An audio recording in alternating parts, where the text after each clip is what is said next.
Elite Footballers Vision Part 1. So let's get it. So there was a recent study in regards to Premier League footballers as to see how much clearer that they can see than normal people.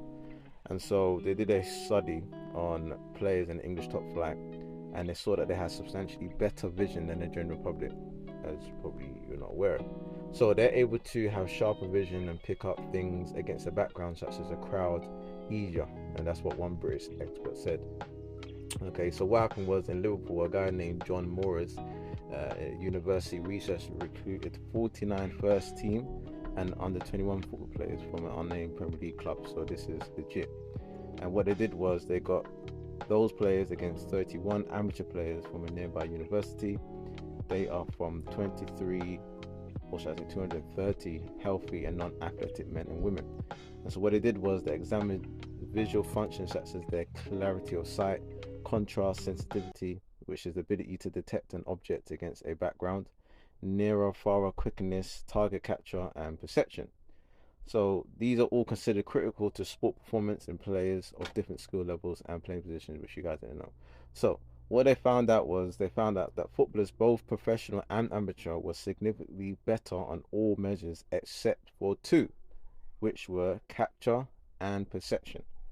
But the results showed there was no difference in visual functions between the elite and intermediate players, which is interesting.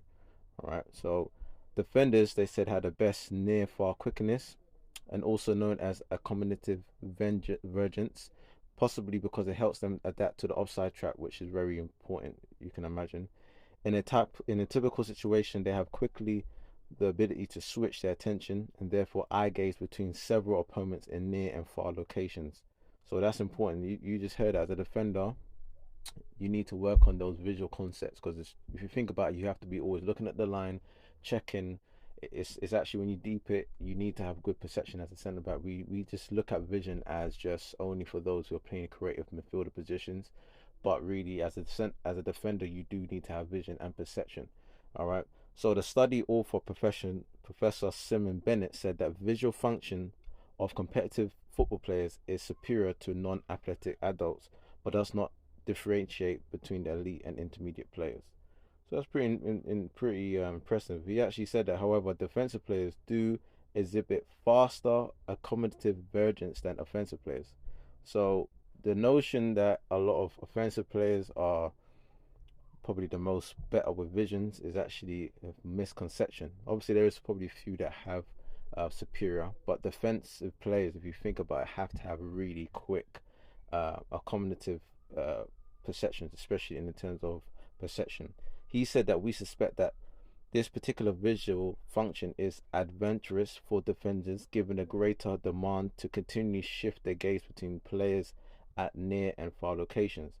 This contrasts with offensive players who benefit from looking at the best possible option to increase their chances of scoring, and thus do not need to make as many gaze changes between near and far locations.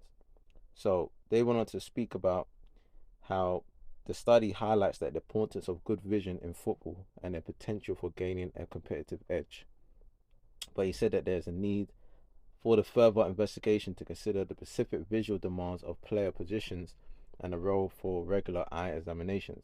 So research has shown that 85% of the information footballers get is through their eyes. 85%. So experts say that vision skills can provide a competitive advantage and can be the difference between a good and great player, which is something that we've been speaking on. As you've been watching myself or following myself, you've probably seen that I've spoken many times about perception and how Arsene Wenger spoke about this particular subject. There's also an exercise which you can do, which I will post in my next part 2 in regards to this subject. But hopefully you all enjoy this video in regards to perception.